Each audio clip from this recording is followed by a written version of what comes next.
યોગીઓની યોગ રાત્રિ અને મુનિઓની મૌન રાત્રિ એટલે કે મહાશિવરાત્રિ. બાપુ શું છે ભાઈ? મહાશિવરાત્રી માટે આપણા ગ્રંથોની અંદર અને વિશેષ કરીને શિવ મહાપુરાણની અંદર ખૂબ સુંદર રીતે વર્ણવ્યું છે. શિવ શૂન્ય છે કે પછી અનંત છે? શિવ અંત પણ છે, અનંત પણ છે, શૂન્ય સુધી પહોંચી શક્યા છે, પણ શિવ તો શૂન્યથી પણ આગળ છે. તો શું ધ્યાનની ચરમ સીમા ઉપર પહોંચતા પહોંચતા ભગવાન શિવની પ્રાપ્તિ થાય છે ખરા? તો પછી દેવોના દેવ મહાદેવે રહેવા માટે કૈલાસ જ કેમ પસંદ કર્યું? કે કૈલાસ ગયા પછી માણસ વિચાર શૂન્ય બની જાય છે. આપણે જ્યારે શિવલિંગનો અભિષેક કરીએ છીએ તો દૂધ અને પાણીથી જ શું કામ અભિષેક કરીએ છીએ? દૂધ અને પાણી ભેગું કરીને અભિષેક કરવો એ તો મારા કોઈ ધ્યાનની અંદર નથી. અભિષેક એક એવી પ્રક્રિયા છે. લંકાપતિ એટલે કે રાવણ એ મહાદેવના કવડા મોટા ભક્ત છે, પણ રાવણનો પ્રચાર વધારે થયો, પણ રાવણ જેવા અનેક અસુરો એવા છે કે જેને ભગવાન શિવજીની ખૂબ ઉપાસના કરી છે. તમારા જીવનમાં ક્યારેય ડિપ્રેશન કે એવું એકલતા કે એવું આવ્યું ખરા? તમારા મતે પ્રેમ શું છે બાપુ? પ્રેમ તો જેટલી વ્યાખ્યા કરી એટલી ઓછી છે. પ્રેમ એટલે સામા માણસને સુખ આપવાનો એક ભાવ. આપણે શિવ અને પાર્વતીમાંથી શું શીખવું જોઈએ? અત્યારના યુવાન દીકરીઓમાંથી એક વિશેષતા તો હું જોવા મળે છે, એ લોકો કોઈની નિંદા નથી કરતા. મુક્તિનો સાચો અર્થ શું? Har Har Mahadev. Yours podcast present. આ છે ટોક વિથ પ્રદીપ. આપણી વાતો આપણી ભાષામાં. મિત્રો, આજે આપણા સ્ટુડિયોના મહેમાન બન્યા છે જેમને 800થી વધારે શિવકથા જેમના મુખ દ્વારા આપણે સૌને રસપાન થયું અને શ્રવણ કરવાનો આપણે અવસર પ્રાપ્ત થાય છે, એ પછી સોશિયલ મીડિયા યા મીડિયાના માધ્યમ રૂપી અથવા તો રૂબરૂ. એવા શ્રી પરમ પૂજ્ય શ્રી ગિરી બાપુ આજે આપણી સાથે ઉપસ્થિત છે. આ પોડકાસ્ટમાં આપણે ઘણી બધી દેવોના દેવ મહાદેવ વિશેની વાતો સાંભળીશું. ઘણી બધી આપણે શિવ ભક્તોને મનના જેવા પ્રશ્નો હોય છે એ બધાના જવાબ સાંભળીશું. તો આ પોડકાસ્ટના અંત સુધી તમે અમારી સાથે જોડાયેલા રહેજો. સૌપ્રથમ તો બાપુ ઓમ નમઃ શિવાય. ઓમ નમઃ શિવાય. દર્શક મિત્રોને પણ મારા હૃદયથી ઓમ નમઃ શિવાય.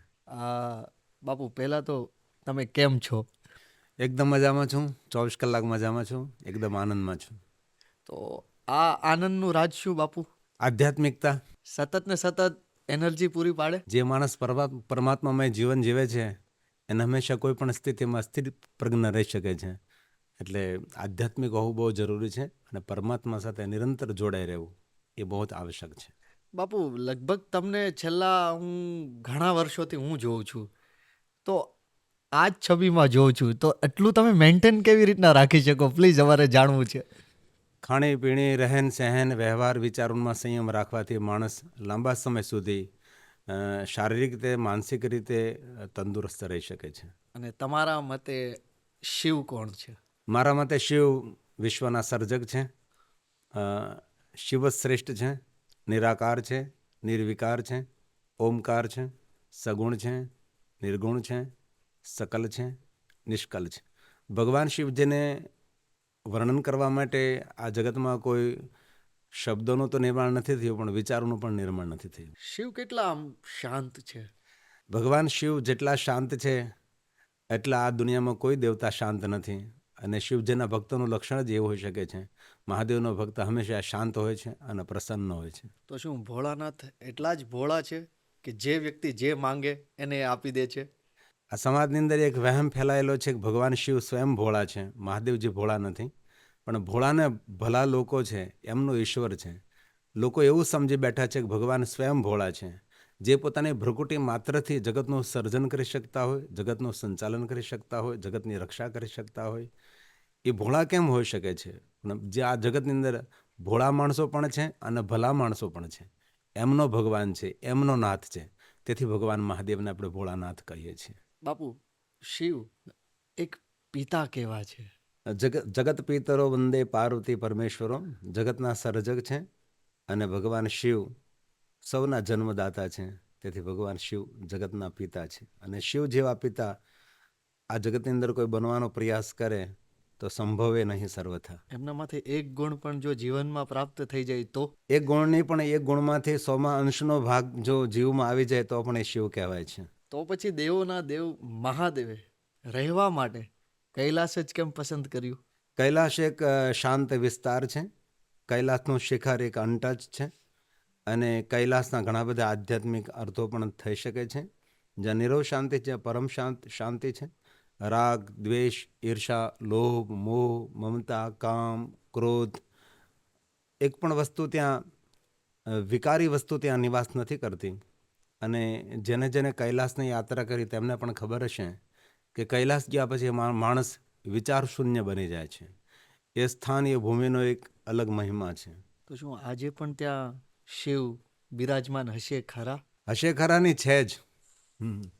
કોઈને એવું તમે આ 30 વર્ષની સફરમાં તમે એવું સાંભળ્યું છે કે કોઈને એવો સાક્ષાત્કાર થયો? ઈશ્વરીય આંખનો વિષય નથી, ઈશ્વરીય અંતકરણનો વિષય છે, ઈશ્વરીય અનુભૂતિનો વિષય છે. જો સમજે વહી પહેચાને, બાત કહી નહીં જાતી. ગુંગા ગુડકા સ્વાદ કહે ક્યાં, સમજ સમજ મુસ્કુરાય. મૂંગો માણસ ગોળ ખાય અને જો ગોળનું વર્ણન કરી શકે તો જેમને ભગવાનનો પરિચય થયો છે, જેને અનુભૂતિ થઈ છે, એ તો જ વર્ણન કરી શકે. બાકી એ જીવવાથી વર્ણન ન થઈ શકે. તો એમને જ્યાં ધ્યાન ધર્યું હતું મહાદેવે, ત્યાં આજ સુધી શું કોઈ પહોંચી શક્યું છે ખરા? શિવજી ધ્યાનના દેવતા છે, સમાધિના દેવતા છે, અને શિવ પરંપરા પૂરી ધ્યાન પરંપરા છે. ભગવાન શિવજી હંમેશા ધ્યાનસ્થ હોય છે. એવી કોઈ જગ્યાએ કથા આપણને મળતી નથી. ભગવાન શિવજી કોઈની પૂજા કરે છે કે ભગવાન શિવજી કાંઈ યજ્ઞ કરે છે. યજ્ઞ પૂજા આપણી શ્રેષ્ઠ સનાતની પરંપરા છે. પણ જો જોઈએ તો ભગવાન શિવની પરંપરા એક ધ્યાનની પરંપરા છે, સમાધિની પરંપરા છે, સ્થિર રહેવાની પરંપરા છે. જ્યારે શિવ ભક્તની આપણે વાત કરીએ તો શિવ ભક્ત જ્યારે તપસ્યા કરતા હોય ત્યારે હંમેશા સ્મરણ મહાદેવનું કરતા હોય છે, શિવનું કરતા હોય છે. પણ જ્યારે દેવોનો દેવ મહાદેવ જ્યારે સમાધિમાં બેસે છે, ધ્યાનમાં બેસે છે, ત્યારે એ કોનું સ્મરણ કરે છે? ધ્યાનનો એક પ્રકાર છે, ધ્યાનની પૂરી પ્રક્રિયા છે. ધ્યાન મતલબ તેમાં કોઈનું નામ નથી હોતું, તેમાં કોઈનું ચિત્ર નથી હોતું. ધ્યાન મતલબ શૂન્ય અવસ્થા, એને ધ્યાન કહેવાય છે. ધ્યાનની અંદર એવું નથી હોતું કે કોઈ આ વ્યક્તિનું ધ્યાન કરીએ, આમનું સ્મરણ કરીએ. જ્યાં સ્મરણ, વાણી, વિચાર શૂન્યતાને પ્રાપ્ત થાય છે તેને ધ્યાન કહેવાય છે. તો તમારા મતે મેડિટેશન એટલે શું? મેડિટેશન એક આયુર્વેદિક પ્રક્રિયા છે. દરેક માણસે મેડિટેશન કરવું જોઈએ, દરેક માણસે ધ્યાન કરવું જોઈએ, વ્યાયામ પણ કરવો જોઈએ, પ્રાણાયામ પણ કરવો જોઈએ. જે માણસ પોતાના શરીરનું ધ્યાન નથી રાખતો એ માણસ આ જગતનો મોટો મૂર્ખ માણસ છે. સૌપ્રથમ બિલીપત્ર કોણે ચડાવ્યું હતું અને ક્યારે ચડાવ્યું હતું? આમ તો શાસ્ત્ર સંમત આપણે કથા જોઈએ તો બિલીપત્ર એ લક્ષ્મીની ઉપાસનાનું એક પ્રતીક છે. લક્ષ્મીજી ભગવાન મહાદેવની સાધના કરી હતી અને લક્ષ્મીના તપ દ્વારા વૃક્ષનું પ્રાગટ્ય થયું છે. અને ભગવાન શિવજીને અતિ પ્રિય આ બેલું વૃક્ષ છે. મહાદેવ સ્વરૂપમ બેલું વૃક્ષો, સાક્ષાત મહાદેવનું સ્વરૂપ એ બેલું વૃક્ષ છે. બેલું વૃક્ષનો મહિમા સ્વયં શંકર ભગવાને ગાયો છે. લક્ષ્મીજી જેના શ્રોતા છે. અને બેલું વૃક્ષ એક આયુર્વેદિક ઔષધિ છે. તેના મૂળ, તેની છાલ, તેનું કાષ્ઠ, તેના ફળ, તેના ફૂલ, તેના બીજ એ દરેક આયુર્વેદિક ઔષધિની અંદર બહુ જ ઉપયોગી છે. એટલે એક સમય એવો હતો કે લોકોને ધર્મની દ્રષ્ટિએ કોઈ વસ્તુ સમજાવવામાં આવતી હતી. અત્યારે થોડું પરિવર્તન થયું. અત્યારે વિજ્ઞાનને અને આયુર્વેદિકને સાથે લઈને જો સમજાવીએ તો આજનો યુગનો માણસ એ સમજવા માટે તૈયાર થાય છે. એક યુગ એવો હતો કે ધર્મને ધ્યાનમાં રાખીને વસ્તુને સ્વીકારતા હતા. અત્યારે વિજ્ઞાનને ધ્યાનમાં રાખી અને વસ્તુને સ્વીકારવામાં આવે છે. તો અભિષેક, આપણે જ્યારે શિવલિંગનો અભિષેક કરીએ છીએ તો દૂધ અને પાણીથી જ શું કામ અભિષેક કરીએ છીએ? એવું તો કોઈ જગ્યાએ મેં સાંભળ્યું નથી, પણ દૂધથી ભગવાન મહાદેવને અભિષેક થાય, અનેક ફલોના રસથી અભિષેક થાય, જલધારાથી થાય, ગંગાધારાથી થાય. પરંતુ દૂધને પાણી ભેગું કરીને અભિષેક કરવો એ તો મારા કોઈ ધ્યાનની અંદર નથી. અભિષેક એક એવી પ્રક્રિયા છે કે આપણા સંપૂર્ણ વિચારો એ ધારાની અંદર આપણે કેન્દ્રિત કરતા હોય છે. જ્યારે ભગવાનને આપણે અભિષેક કરતા હોઈએ ત્યારે આપણા તનથી આપણે પાત્ર પકડ્યું હોય છે, આપણે વાણીથી મંત્ર બોલતા હોય છે, અને આપણું મન ધારા ન તૂટે તેની સામે કોઈ પણ, પછી દૂધ ધારા હોય કે પંચામૃતની ધારા હોય કે જલધારા હોય કે ગંગાજલની ધારા હોય, તો આપણા મનના સંપૂર્ણ વિચારો એક જગ્યાએ કેન્દ્રિત થાય. તો મહાપુરુષોના મંતવ્ય પ્રમાણે અભિષેક પણ એક ધ્યાનનો પ્રતીક જ છે, એક ધ્યાનનો પ્રકાર છે. કે જ્યારે આપણે અભિષેક કરીએ છીએ ત્યારે આપણે પાત્ર હાથથી પકડતા હોય છે, મંત્ર વાણીથી બોલતા હોય છે, અને આપણું ધ્યાન ધારા તૂટે નહીં એના પર જતું હોય છે. અને જ્યારે માણસ બોલતો હોય છે ત્યારે એના શ્વાસ હંમેશા બંધ થાય છે.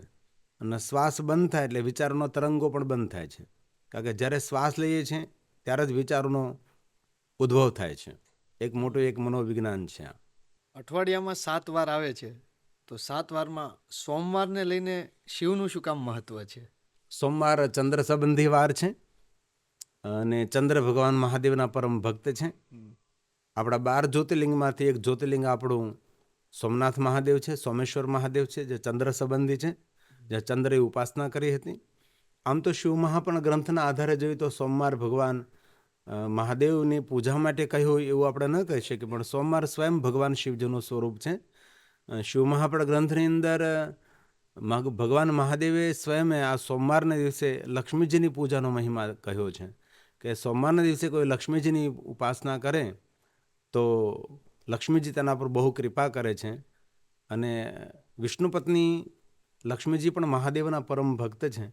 એટલે સોમવાર એક શાંતિ આપનારો છે, ચંદ્ર સંબંધી છે. અને સોમવારના દિવસે હંમેશા આપણું મન હંમેશા પ્રફુલ્લિત હોય છે, કારણ કે રવિવારની રજા ભોગવી હોય છે. અને તેથી સોમવાર એક શ્રેષ્ઠ છે દરેક માટે. સોમવાર બાળકોને પણ પ્રિય લાગે અને સોમવાર દરેક વ્યક્તિને વહાલો લાગે છે, કારણ કે ખુલતો વાર છે અને પ્રારંભનો વાર છે. સોમવાર સ્વયં શિવજીનું સ્વરૂપ છે અને સોમવારના દિવસે તો વિશેષ કરીને ભગવાન શિવની પૂજા કરવી જોઈએ. એ મહાત્મ્ય પાછું વિષ્ણુ પત્ની લક્ષ્મીએ કહ્યું છે કે જે કોઈ સોમવારના દિવસે મહાદેવની પૂજા કરે છે એના પર લક્ષ્મી કહે છે હું સંપૂર્ણ એના પર કૃપા કરું છું. તમે કહો છો કે સોમવાર એ ભગવાન શિવનું સ્વરૂપ છે, તો મહાદેવનું સૌથી મોટું સ્વરૂપ શું હનુમાનજીને પણ આપણે ગણી શકાય? હનુમાનજી મહારાજ ભગવાન શિવજીના રુદ્ર અવતાર છે. ભગવાન શિવજીના અસંખ્ય રુદ્રોની પણ કથા છે. ભગવાન શિવજીનું કોઈ એક સ્વરૂપ નથી, ભગવાન શિવજીના અનંત સ્વરૂપો છે.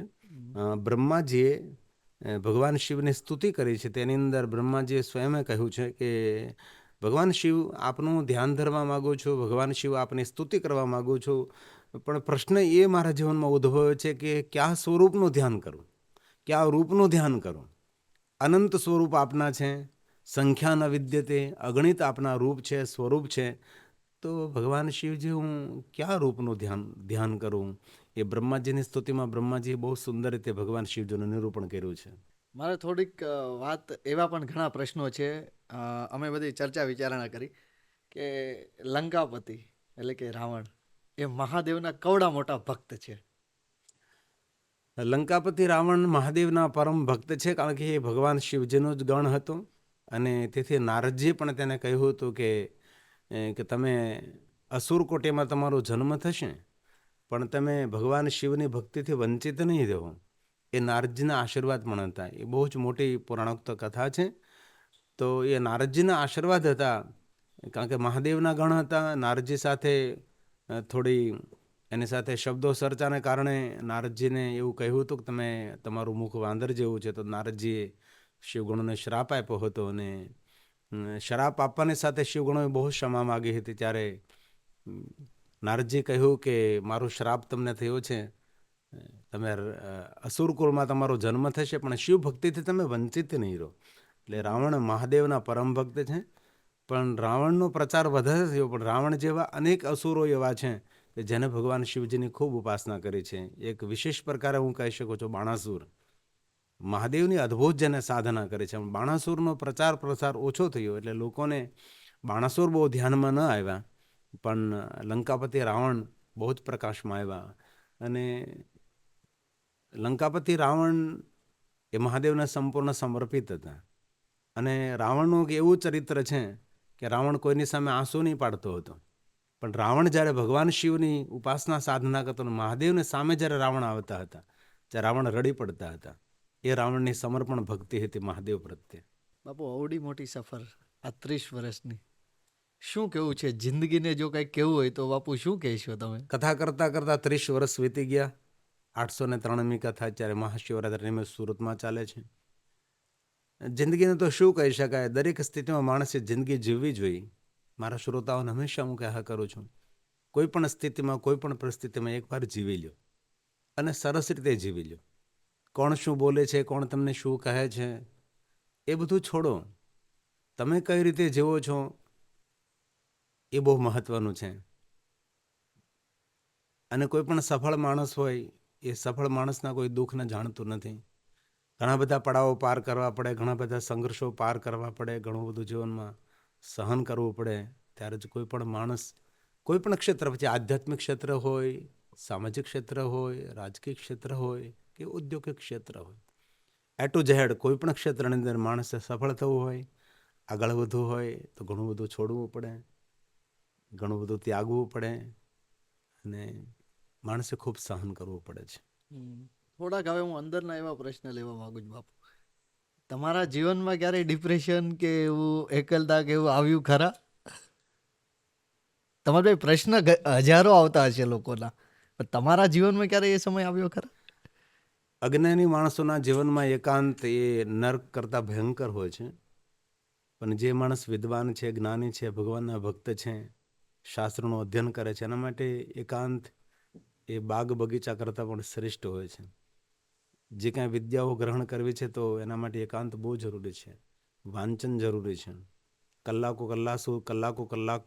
કલાક સુધી પુસ્તકો સાથે જોડાઈ રહેવું બહુ જરૂરી છે. મારા જીવનની એક ઘટના વાત કરું, હરિદ્વારની અંદર અવધૂત મંડળ આશ્રમની અંદર જ્યારે હું ભણતો હતો ત્યારે એક આચાર્ય મને ભણાવવા માટે આવતા હતા.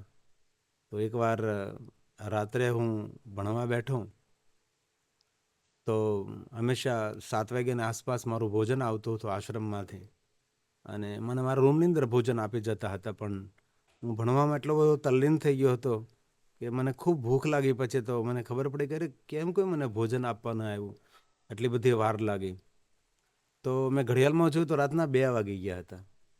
મને ખબર નહીં રહી, એટલો બધો ભણવામાં હું તલ્લીન થઈ ગયો હતો. અને પછી જોયું તો મારા રૂમની અંદર ભોજન પડેલું જ હતું, પણ એ માણસ ક્યારે આવીને ક્યારે મૂકીને જતો રહ્યો મને ખબર નહીં પડે. આવું જ્યારે એકમેક થવામાં આવે ત્યારે કોઈ પણ શાસ્ત્રમાં કે કોઈ પણ માં તમે નિપુર્ણ થઈ શકો. નિપુર્ણ તો નથી થયા પણ ઘણું બધું તમે મેળવી શકો છો.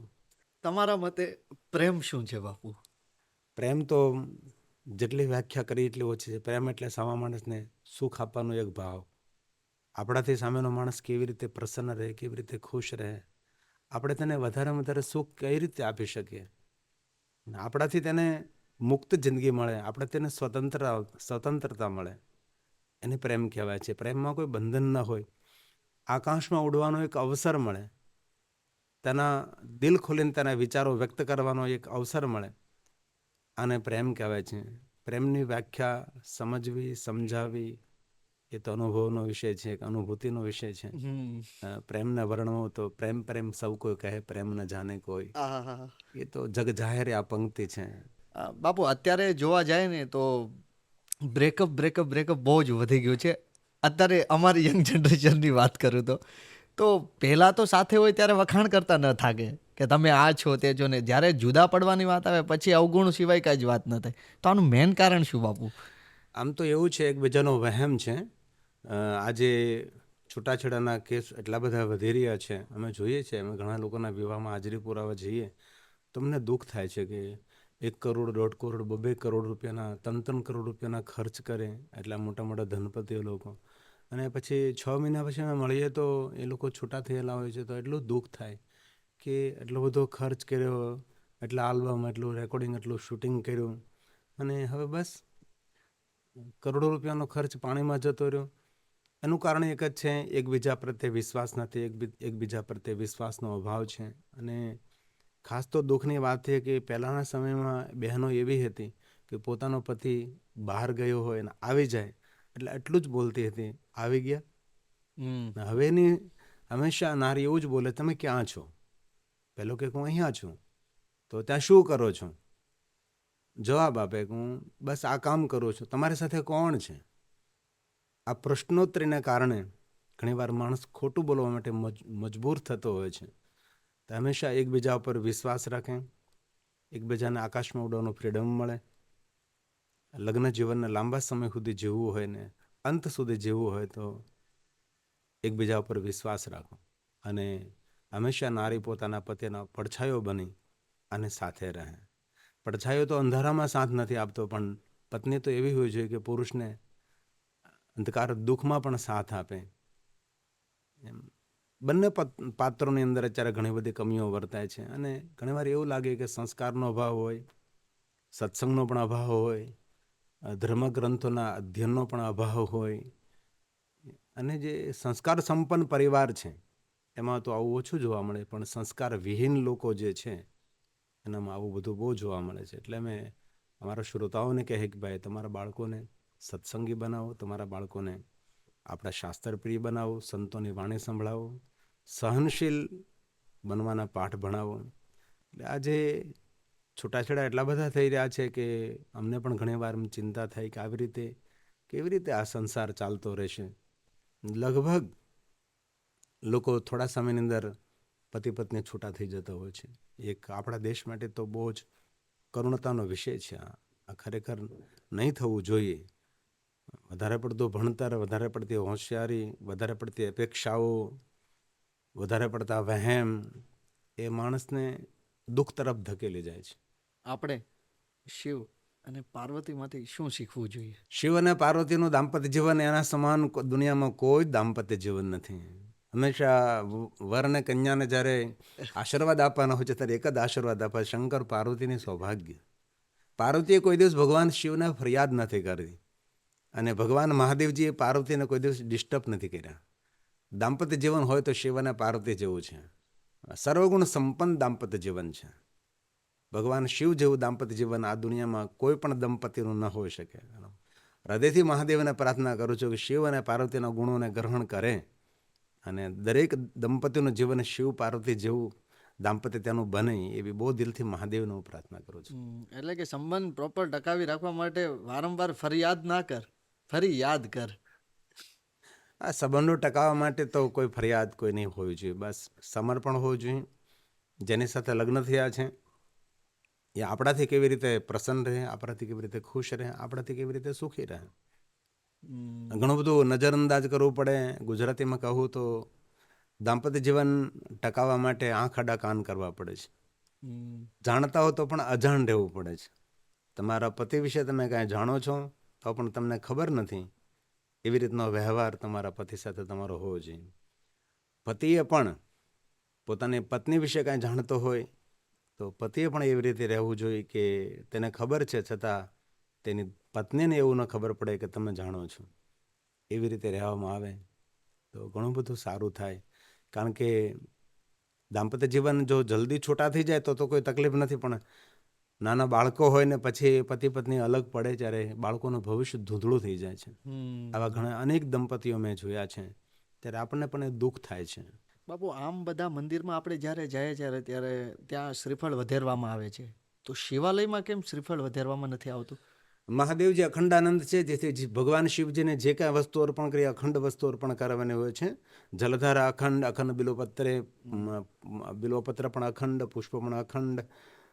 અખંડાનંદ છે ભગવાન શિવજી, એટલે તેને અખંડ શ્રીફળ અર્પણ કરવામાં આવે છે. ભગવાન શિવજીના કોઈ જગ્યાએ ખંડન નથી મહાદેવના જીવનમાં. એટલે શિવજી અખંડાનંદ હોવાને કારણે હંમેશા ભગવાન શિવજીને અખંડ વસ્તુ જ અર્પણ કરવામાં આવે છે. કલ્કી અવતારની બહુ બધા વાત કરે છે કે તો ત્યારે ભગવાન શિવનું સ્વરૂપ કેવું હશે? હવે ભગવાન શિવજી તો યુગે યુગે ભગવાન શિવજીનું અવતરણ થયા કરે છે. હવે કલ્કી અવતારની અંદર ભગવાન શિવજીનું કેવું રૂપ હશે, કેવું અવતરણ હશે એ તો કલ્પના કરી શકીએ, પણ વાસ્તવિકતા તો એ વિધિને જ ખબર હોય, એ પરમાત્મા શિવને ખબર હોય છે. એના માટે કલ્પનાઓ કરી શકીએ, બાકી વાતાવરણ અને માણસના વાણી વર્તનને અને વર્તમાન યુગને ધ્યાનમાં રાખીને એનું અવતરણ હશે એ વાત એકદમ ચોક્કસપણે છે. હાલમાં ચાલી રહ્યું છે દેશમાં મહાકુંભ પર્વ, તો તમારા મતે સાચું અમૃત શું? મહાકુંભમાં સ્નાન કરવું એ આપણી સનાતની પરંપરા છે અને માણસે જવું જ જોઈએ. અને કરોડોની સંખ્યામાં મહાકુંભમાં લોકો ગયા છે, એ બહુ જ ખુશી વ્યક્ત કરું છું. સારું અમૃત સ્થાન, શ્રેષ્ઠ અમૃત સ્થાન તો તેને કહેવાય કે માણસનું વાણી વર્તન વિચાર બદલે, તેનો વ્યવહાર બદલે. એનાથી કયું અમૃત સ્નાન હોઈ શકે છે? સૌથી મોટું અમૃત. આ વ્યાસપીઠ સાથે છેલ્લા 30 વર્ષથી તમે જોડાયેલા છો, તો તમારા મતે આ વ્યાસપીઠની જે એટલી જગ્યા છે એ તમારા મતે શું છે? ભગવાન વ્યાસનું સ્થાન છે. વ્યાસપીઠ એ ભગવાન મહર્ષિ વેદવ્યાસજીના વિચારો દૂર દૂર સુધી પહોંચાડવાનું એક સુંદર પવિત્ર સ્થાન એ ભગવાન વ્યાસજીની વ્યાસપીઠ છે. તેથી એ પીઠ ઉપર બેસે તેને આપણે વ્યાસ તરીકે જોઈએ છીએ. કારણ કે પછી વ્યાસપીઠ ઉપર બેસીને આપણે બધી જ અન્ય વાતો કરવા બેસીએ તો એ ભગવાન વેદવ્યાસજીના વચનો ન હોઈ શકે. કારણ કે શાસ્ત્ર સંમત કથા શ્લોકાત્મક હોવી જોઈએ, કથા સૂત્રાત્મક હોવી જોઈએ અને શાસ્ત્ર સંમત હોવી જોઈએ.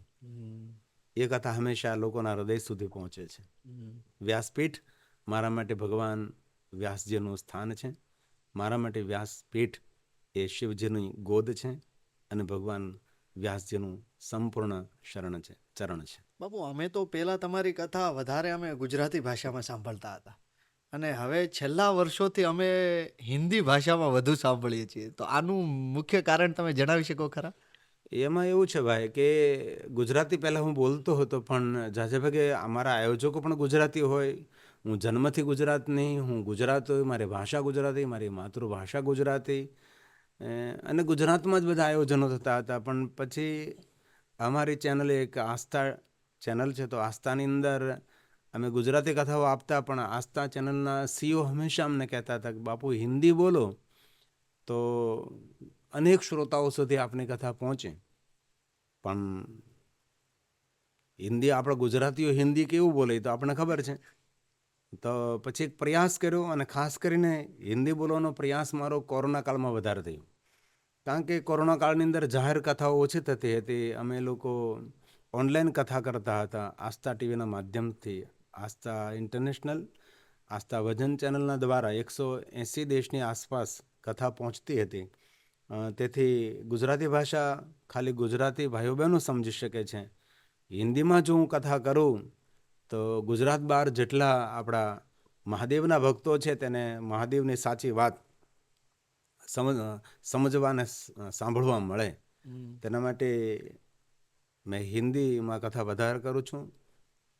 ગુજરાતમાં કથા હોય તો પણ મારા આયોજક સાથે હું કહું છું કે આપ જો મને અનુમતિ આપો તો હું હિન્દીમાં કથા કરું. અને અમે જ્યારે ભણતા ત્યારે અમારે એક નાનજીભાઈ આહિર સાહેબ હતા, એ અમને એવું કહેતા હતા કે હિન્દી બોલવું એ પણ એક દેશની સેવા છે, કારણ કે આપણા દેશની રાષ્ટ્રભાષા છે. તો હિન્દી બોલવા માટે ત્યારે અમને એ પ્રેરિત કરતા હતા. માતૃભાષા ગુજરાતીમાં આપણો લહેકો અલગ હોય, આપણું પ્રભુત્વ પણ હોઈ શકે છે. અને હંમેશા એક મનોવિજ્ઞાનની વાત કરું તો રાત્રિમાં જ્યારે આપણને સપના આવે છે ત્યારે હંમેશા આપણી માતૃભાષામાં જ સપના આવે છે. કોઈ દિવસ અન્ય ભાષામાં કોઈ દિવસ સપના નથી આવતા. એટલે ગુજરાતી બોલવું એક આનંદનો વિષય છે ને સરળતાથી એકદમ સહેલી રીતે બોલી શકતા હોય છે. અને હિન્દીમાં જ્યારે કથાઓ કરતા હોય ત્યારે આપણે શબ્દો પર ઘણું બધું ધ્યાન આપવું પડે છે. વાક્ય રચના કરવામાં ઘણીવાર આપણે ભૂલ કરતા હોઈએ કારણ કે આપણી માતૃભાષા ગુજરાતી છે. તો હિન્દીમાં કથા કરવાથી ગુજરાત બહાર જેટલા શિવભક્તો છે તેને મહાદેવની કથા સાંભળવા મળે એવો જ એક ભાવ હતો. તેથી હજી પણ હું વધારે હિન્દીમાં કથા કરું છું. અને હિન્દી કથા કરવાથી શ્રોતાઓની સંખ્યામાં ઘણો બધો વધારો થાય. બાપુ, સુરતમાં અને તાપી તટ ઉપર તમારી આ 803જી કથાનો પ્રારંભ થયો છે.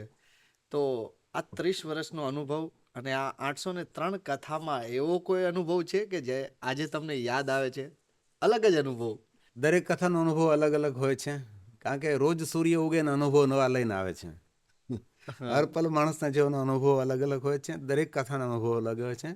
803 કથા કરી પણ દરેક કથાનો ભાવ અલગ હોય, જજમાનશ્રીના સ્વભાવ અલગ હોય છે, વ્યવસ્થા અલગ હોય છે.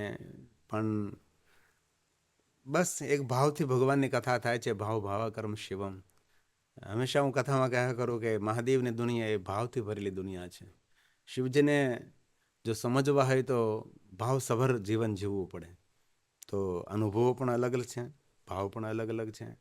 અને સુખદ અનુભવો પણ હોઈ શકે છે, દુઃખદ અનુભવો પણ હોઈ શકે છે. દુઃખદ પણ હોય છે બાપુ? ગજબના દુઃખદ અનુભવો હોય છે, કારણ કે ઘણા જજમાનશ્રીઓ, ઘણા આયોજકો તેની અલગ વિચારધારા હોય છે. તો તેની સાથે આપણે કેવી રીતે રહેવું, એની વિચારધારા કઈ છે એ રીતે સમજવું, ઘણું એને અનુરૂપ થવાનો પ્રયાસ કરતા હોય તો પણ ઘણીવાર આપણે એને અનુરૂપ ન થઈ શકીએ ત્યારે એવા ઘણા બધા દુઃખદ અનુભવો પણ જીવનમાં હોય છે. હવે તો જો કે ભગવાન મહાદેવના ખૂબ આશીર્વાદ છે, પણ જ્યારે કથા ક્ષેત્રમાં પ્રવેશ કર્યો ત્યારના જે અનુભવો છે તો ગજબના અનુભવો છે, અતિ દુઃખદ અનુભવો છે.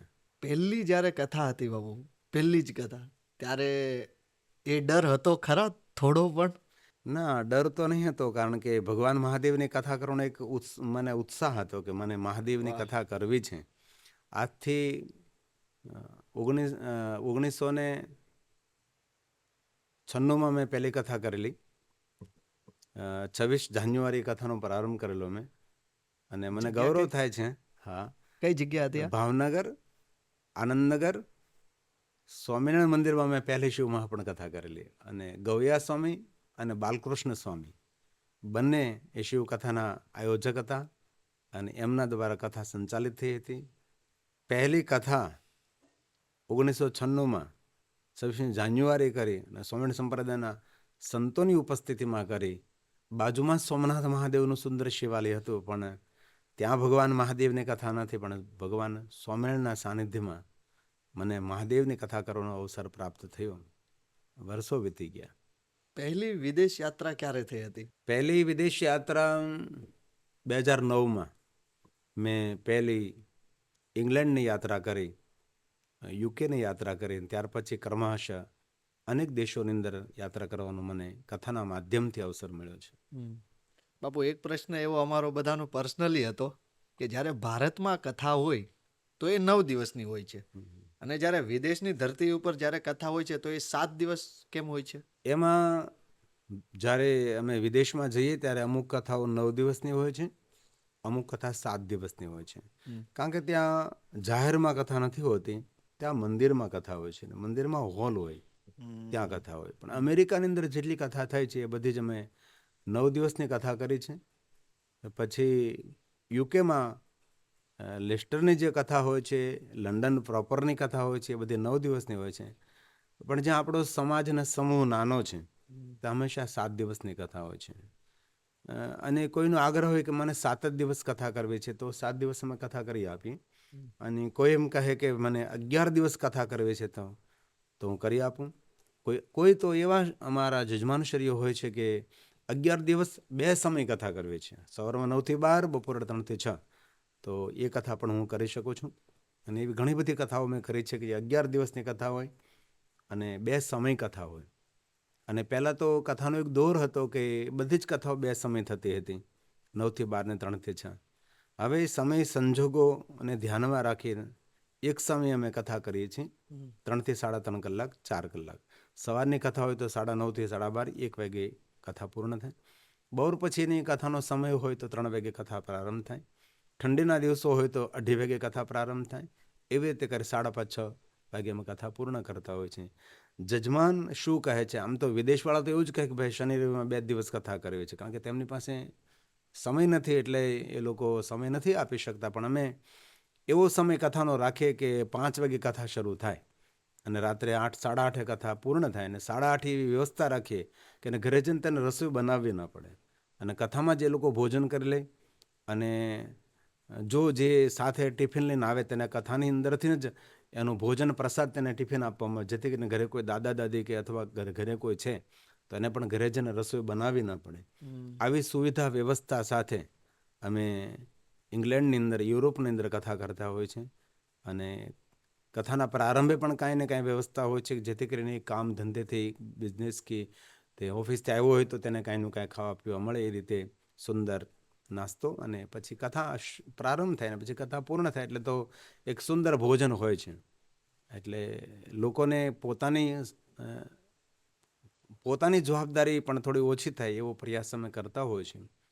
ઇંગ્લેન્ડની કોઈ કે કથામાંથી અંદર તો અમે લોકોને પીરસું છે, પણ જમીને જાય એવો એક ભાવ હોય છે. અને મારા જીવનનો એક શ્રેષ્ઠ અનુભવ છે કે માણસ ભોજનથી ઘણો બધો પ્રસન્ન રહે છે. એટલે કોઈ પણ સમયે જીવનમાં અવસર મળે તો કોઈને ખવડાવવું, કોઈને ભોજન કરાવવું.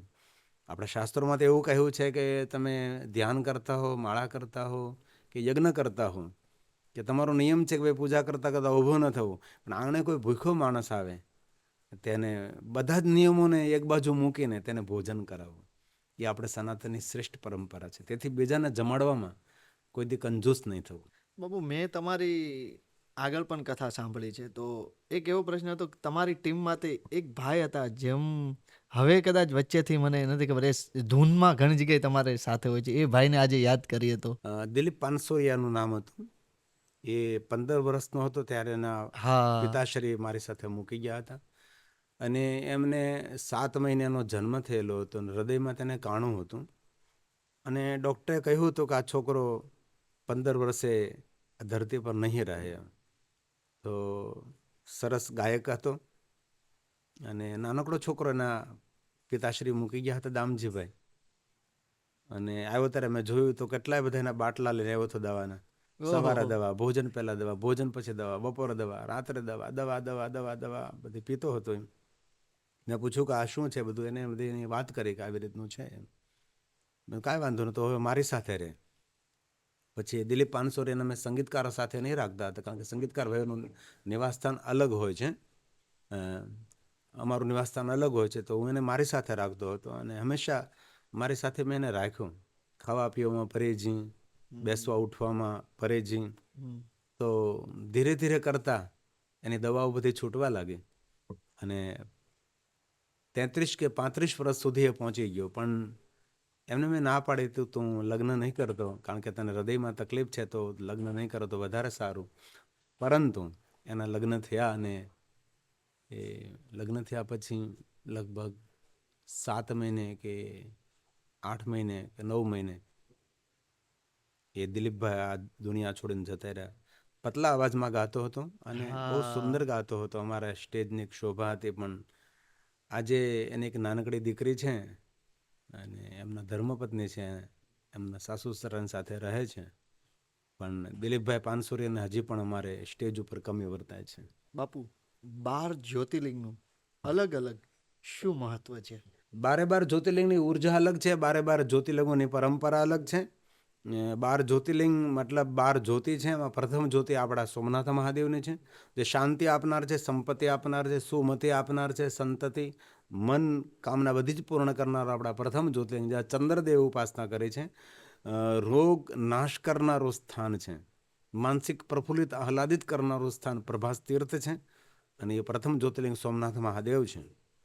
બીજું જ્યોતિર્લિંગ મલ્લિકાર્જુન મહાદેવ છે. તો મલ્લિકાર્જુન મહાદેવની એક ઉર્જા અલગ છે અને દરેક જ્યોતિર્લિંગોની ઉર્જા અલગ અલગ હોય છે. બધા એમ કહે કે મહાદેવ તો એક છે, મહાદેવ તો એક છે, ભગવાન શિવ પણ એક છે, પણ દરેક સ્થાનની ઉર્જા અલગ અલગ હોય છે. તમે મહાકાલેશ્વર જાઓ તો મહાકાલેશ્વર એ સેનાપતિ છે, તો ત્યાં એક વીરતા ભરેલો ભાવ હોય છે, એક તામસ ભરેલો ભાવ હોય છે. ત્યાંની સાધનામાં પણ એક તામસતાનું દર્શન થતું હોય છે. તેની પૂજા આરતી પણ તમને દેખાય, તેમાં તામસતા દેખાતી હોય છે.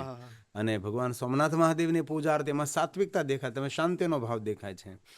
તો 12 જ્યોતિર્લિંગોની એક ઉર્જા અલગ છે, વાઇબ્રેશન અલગ છે, સ્થાનનો મહિમા છે, ભૂમિનો પણ મહિમા છે.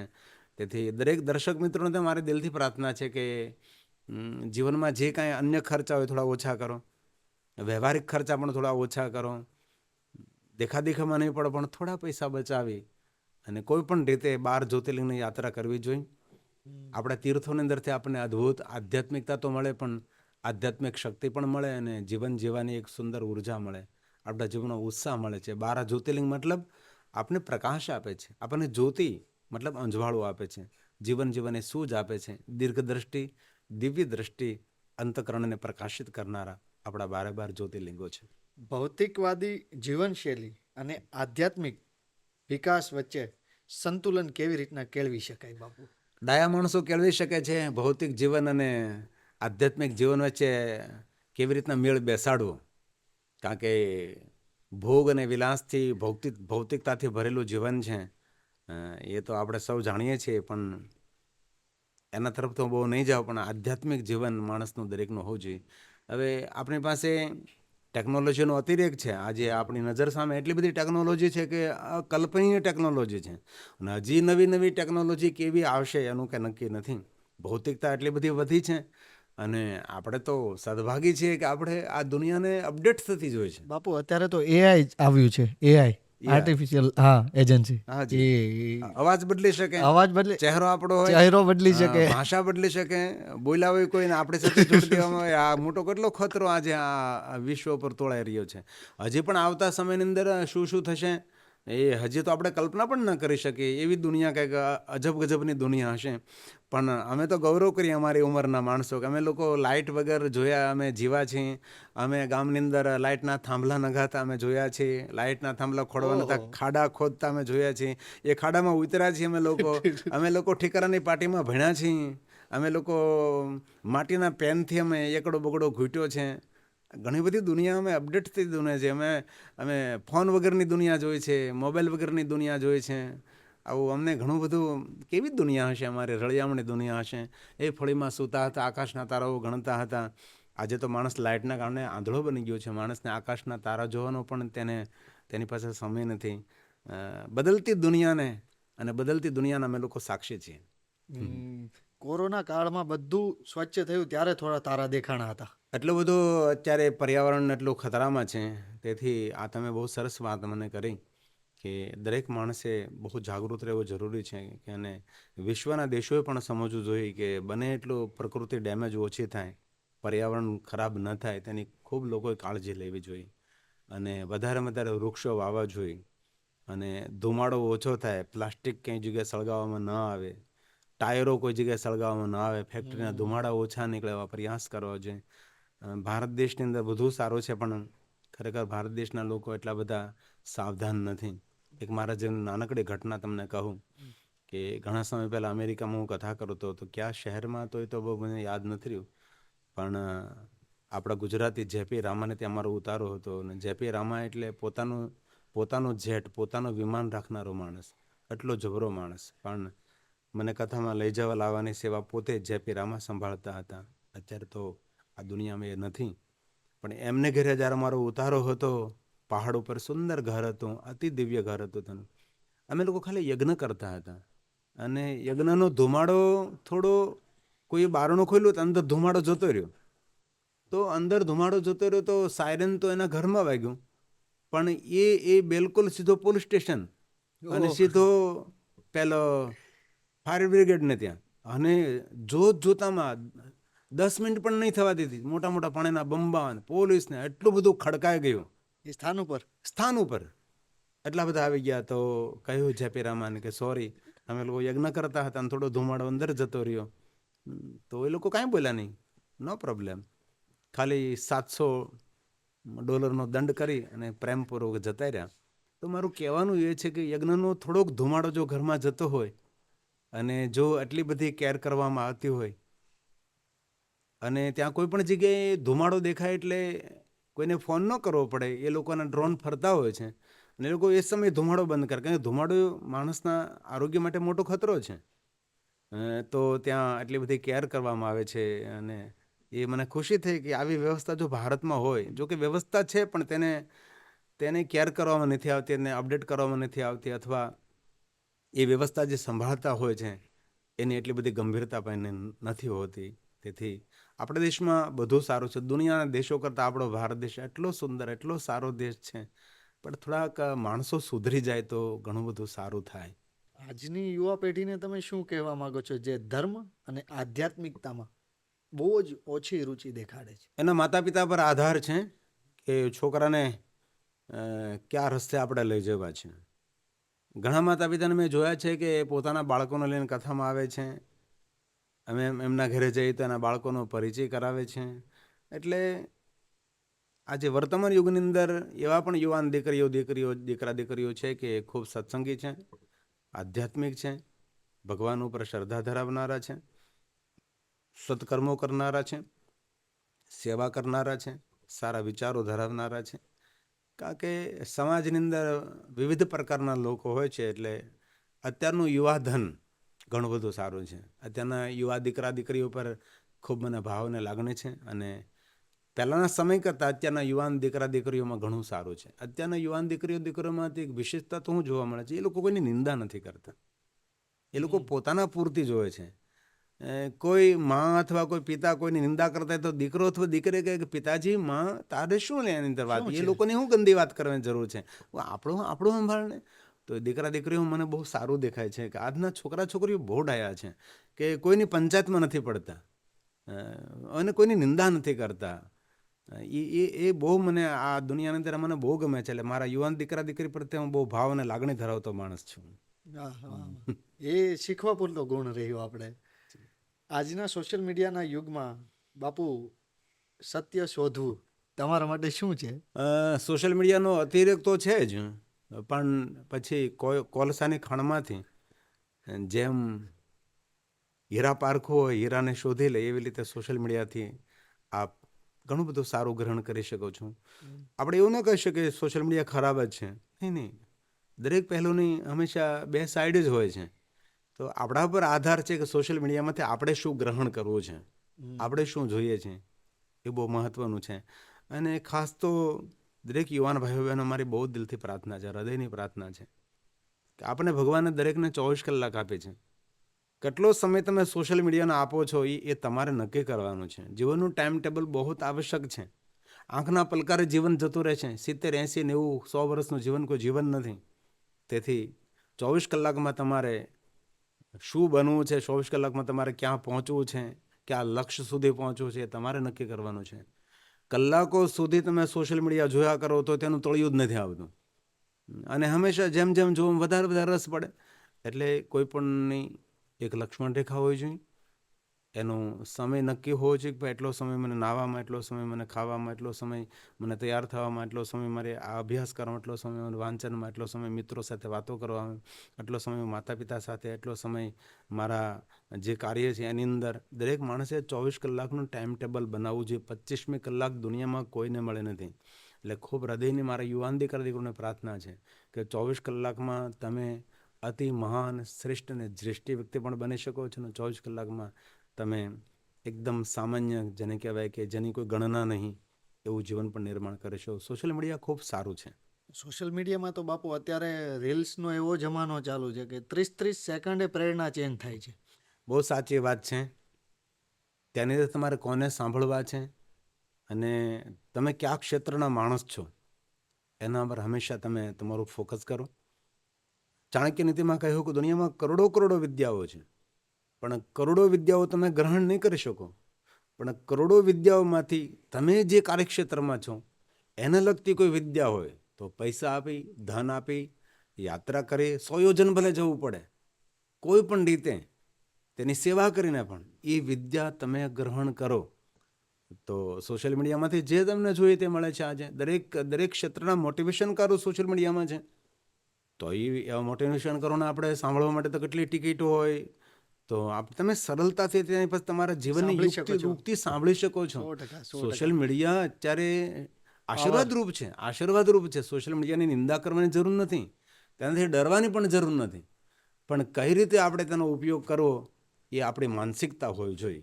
આધુનિક આ યુગમાં સંસ્કારને જીવંત રાખવા માટે શું કરવું જોઈએ? આધુનિક યુગમાં સંસ્કાર જાળવી રાખવા માટે આપણા ધર્મગ્રંથોનો રોજ પાઠ કરવો જોઈએ. જે તમને ધર્મગ્રંથ, આપણે 18 પુરાણ, કેટલા ઉપનિષદો, ઉપપુરાણ છે, કેટલા ધર્મગ્રંથો છે, માણસે એનું અધ્યયન કરવું છે. અને શ્રેષ્ઠ જે ભણેલા ગણેલા વક્તાઓ છે તેને પણ સાંભળવા જોઈએ. આપણી પાસે એટલા બધા વક્તાઓ છે ભારત દેશની અંદર કે આપણને ઘણીવાર એમ થાય કેટલી બધી વિદ્યાઓ ક્યારે આપણે ગ્રહણ કરી શકીએ, ક્યારે સમજી શકીએ.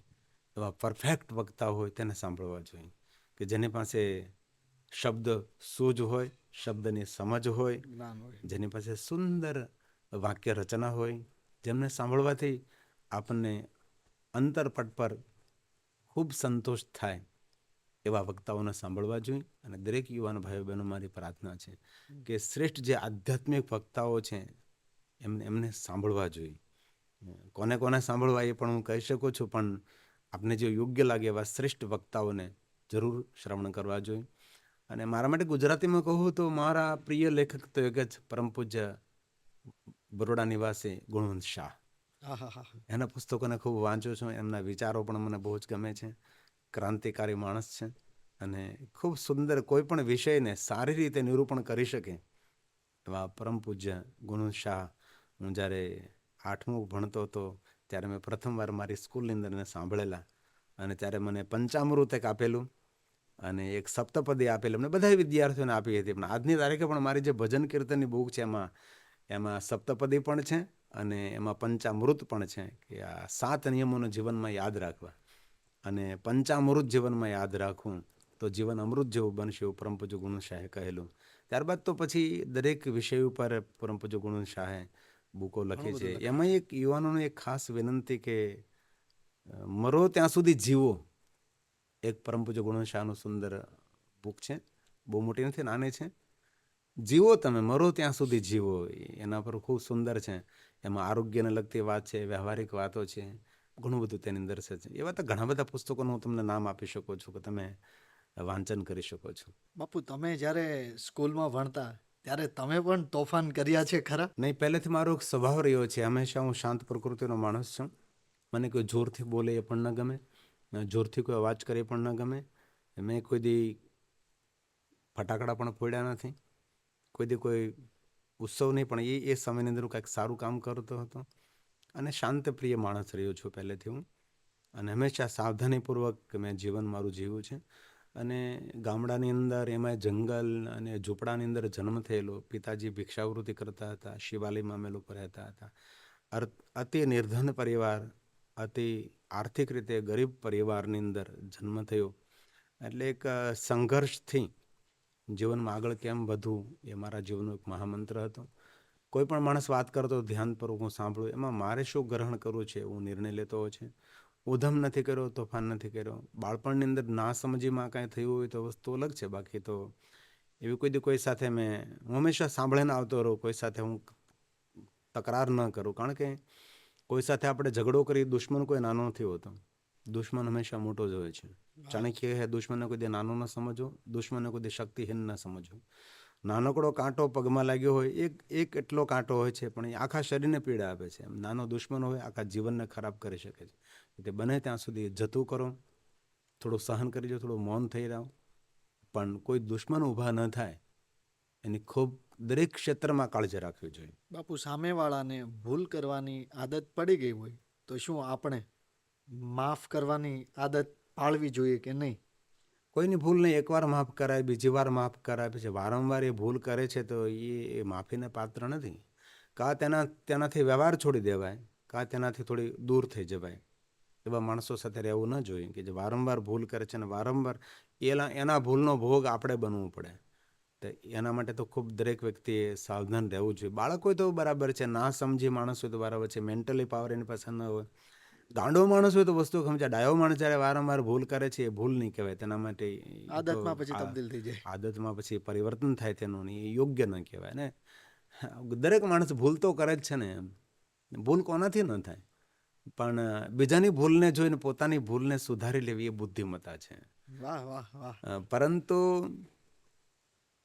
કોઈની ભૂલને દર્શાવવી એમાં ભેજવું જોઈએ ને પોતાની ભૂલને સ્વીકારવી એમાં તો કલેજું જોઈએ છે.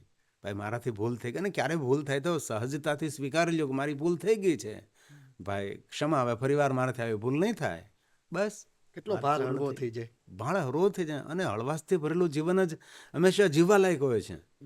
બાકી તમે ભાર લઈને, વજન લઈને જીવો તો કંઈ જીવવાની મજા નહીં આવે. હળવાશથી જીવો, લહેરથી જીવો, પ્રેમથી જીવો. તમે પણ પ્રેમથી રહો, દરેકને પ્રેમથી રાખો, દરેકની સાથે સાચો ભાવ કેળવો, હૃદયનો ભાવ કેળવો. કોઈ પણ માણસ હોય, અને એક આટલું મોટું મનોવિજ્ઞાન આપણા શાસ્ત્રનું છે કે તમારા શત્રુ સાથે પણ તમારો જો સુમેળ હોય તો તમારો શત્રુ પણ મિત્ર બનવા લાગે છે. કેમ ન બને યાર?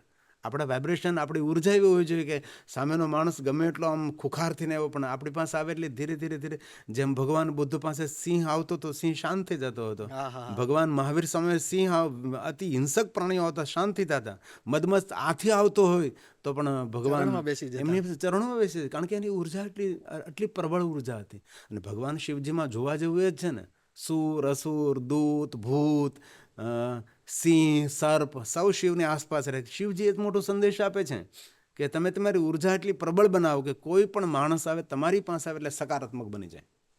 નકારાત્મક વૃત્તિઓ તે જળમૂળમાંથી નાશ થાય. એવી આપણે આપણી ઉર્જા, એવી આધ્યાત્મિક જપ, તપ, સાધના, સત્કર્મ, સત્પ્રવૃત્તિ, શ્રેષ્ઠ વિચારોથી આપણે આપણી ઉર્જા એવી કેળવીએ. આપણે કેમ ન થઈ શકે? બધું જ મનુષ્ય કરવાને પાત્ર છે.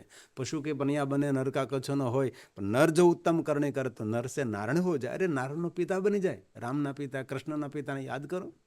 રામની માતા બની શકે છે, કૃષ્ણની માતા બની શકે છે. માણસમાં આટલું બધું ભગવાને સામર્થ્ય આપ્યું છે. એ સામર્થ્યને જાગૃત કરવા માટે માણસે સ્વયં જાગતું રહેવું જોઈએ. ત્યારે એક જનરેશન ચાલે છે ને બાપુ, એને કહેવાય છે જેનઝી જનરેશન.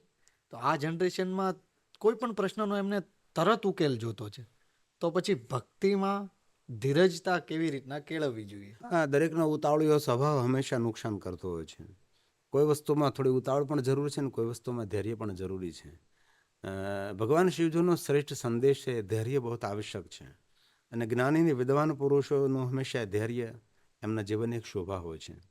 અત્યારના યુવાનોમાં, કારણ કે યુગ એવો થઈ રહ્યો છે, તેને રેસ્ટોરન્ટ સુધી જમવા નથી જવું, તેને ઘરે જ મગાવવું છે. ઓર્ડર કરે. ઓર્ડર કરીને મગાવવું છે, તેને તત્કાલ જોઈએ છે. તેથી મારા યુવાન ભાઈઓનો પ્રાર્થના કે થોડું ધૈર્ય રાખીએ. જ્યાં રાખવા જેવું ત્યાં ધૈર્ય બહુ જરૂરી છે. એ સમય નહીં, થોડું ધૈર્ય દરેક માણસના જીવનમાં આવશ્યક છે. આજના યુગની વાત કરીએ તો ઘણી જગ્યાએ છે ને ભગવાનમાં થોડીક શ્રદ્ધામાં પણ લોકોને 50% થઈ ગયું છે. તો એનું પણ એક કારણ શું? શ્રદ્ધા છે પણ ખરા અને નથી પણ ખરા. શ્રદ્ધા જીવનનું અમૃત છે. શ્રદ્ધા એ જીવન છે આપણું. શ્રદ્ધા વિહીન માણસ કોઈ પણ જીવનમાં ઉપલબ્ધિ પ્રાપ્ત કરી શકતો નથી. ગમે એટલા મોટા સત્કર્મો પુણ્ય કર્મો કરીએ પણ એની અંદર જો શ્રદ્ધા નહીં હોય તો એનું કોઈ ફલ નથી. નાનું સત્કર્મ, નાનું સારું કાર્ય શ્રદ્ધા સાથે કરવામાં આવે તો એનું મોટું ફળ મળે છે. માણસની માનસિકતા પર આધાર છે, માણસ કેટલો શ્રદ્ધાવાન છે. શ્રદ્ધાવાન રહેવું બહુ જરૂરી છે. આજે કોઈ જગ્યાએ એવું દેખાય છે પણ એના સંસ્કાર ઉપર આધાર છે બધી જ. આજે આપણે બાપુ પોડકાસ્ટ સુરતમાં કરી રહ્યા છીએ, તો તમને સુરત શું કામ ગમે છે? મને સુરત નહીં, પૂરી પૃથ્વી ગમે છે. હા. કારણ કે દેશ દેશાંતરની યાત્રા કરનાર અમે માણસો છીએ. રોજ માટે ભાગતા ફરતા માણસો છીએ. ના ખબર હે ના ડગર હે, બસ ઉડતા પક્ષી. એટલે જ્યાં જઈએ પારકી દુનિયાને પોતાના બનાવવાની એક કળા છે. જ્યારે અમે જતા હોય કોઈ દેશની અંદર, કોઈ ગામની અંદર, કોઈ શહેરની અંદર કથા કરવા માટે, જજમાનને ઓળખાણ ન હોય, ત્યાંના સ્થાનિક લોકોની ઓળખાણ ન હોય, પણ અમે લોકો 9 દિવસની અંદર અમારા વ્યવહારથી, અમારી વાણીથી પારકાને પોતાના બનાવવાની કળા છે. સુરત પણ જરૂર સુંદર છે, સુરત વહાલું છે. પૂરો ભારત દેશ, પૂરી પૃથ્વી, કારણ કે ઈશ્વરનું સર્જન છે.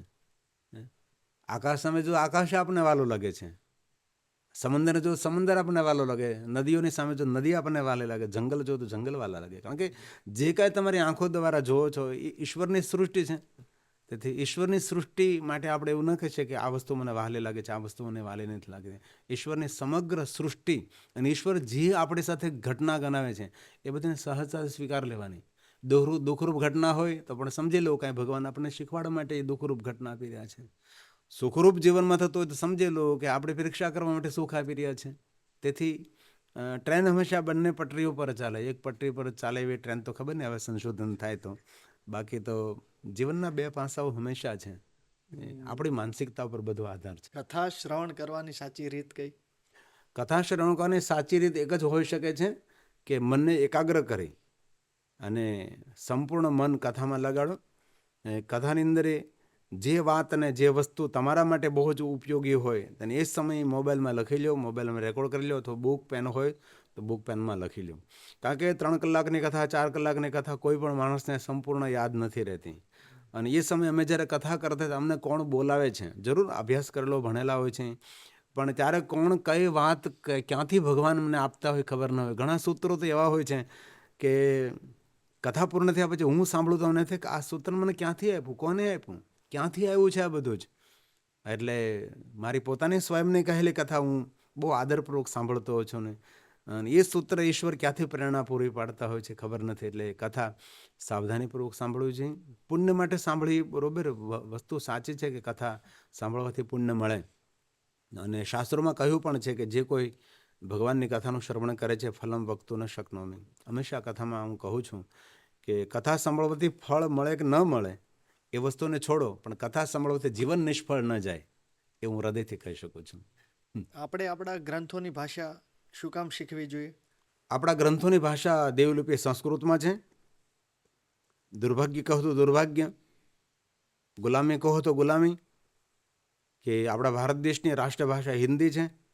ખરેખર આપણા દેશની રાષ્ટ્રભાષા સંસ્કૃત રહેવી જોઈએ. જો આપણા દેશની રાષ્ટ્રભાષા સંસ્કૃત રહી હોત તો આજે આપણે બધા સંસ્કૃત વાંચી શકતા હોત, સંસ્કૃત બોલી શકતા હોત, સંસ્કૃત સમજી શકતા હોત. પૂરા વિશ્વની અંદર દરેક દેશની અંદર જે તેના ધર્મગ્રંથો છે અને ધર્મગ્રંથોની જે ભાષા છે એ જ આ દેશની રાષ્ટ્રભાષા છે. ભારત દેશ એક એવો દેશ છે કે જે ધર્મગ્રંથોની ભાષા સંસ્કૃત છે, પણ સંસ્કૃત ભાષા આપણા ભારત દેશની રાષ્ટ્રભાષા નથી. જ્યારે દેશ આઝાદ થયો ત્યારે દક્ષિણ ભારતમાંથી ગુંજ ઉઠી હતી કે આપણા દેશની રાષ્ટ્રભાષા સંસ્કૃત રાખવામાં આવે, પણ ઉત્તર ભારતમાં રહેનારા લોકોને સંસ્કૃત પ્રત્યે કોઈ આદર નહીં હતો એવું સમજી શકીએ તો આપણા દેશની રાષ્ટ્રભાષા સંસ્કૃત નહીં રહી, હિન્દી રહી. પણ ભગવાનને આપણે પ્રાર્થના કરીએ, આપણે કામના પણ વ્યક્ત કરીએ કે આવતા સમયની અંદર આપણા દેશની રાષ્ટ્રભાષા સંસ્કૃત બને, જેથી કરીને આપણા ધર્મગ્રંથોને ભલે આપણા દેશની રાષ્ટ્રભાષા સંસ્કૃતિ પણ આપણી દેવલિપિ છે અને દરેક જગ્યાએ ક્લાસ ચાલે છે સંસ્કૃત શીખવા માટેના. કેટલી બધી પાઠશાળાઓ ચાલે છે, કેટલી સંસ્થાઓ કામ કરે છે, લોકોને સંસ્કૃત શીખવા માટે જાય છે. અને સંસ્કૃત એટલી મીઠી અને મધુર ભાષા છે, એની અંદર કોઈનું અપમાન કરવું હોય તો તમે મીઠી ભાષામાં અપમાન કરી શકો છો, મધુર ભાષામાં અપમાન કરી શકો છો. જેમ આપણી ગુજરાતી ભાષા છે, કોઈ ખોટું બોલે તો આપણે તો ખરો છે, હવે ખોટાને પણ ખરું કહેવામાં પણ આપણને છે. બાકી ભાઈ પાકો માણસ છે તું ભાઈ, એમ કરીને આપણી ગુજરાતી ભાષાનો લહેકો પણ કેટલો સરસ છે.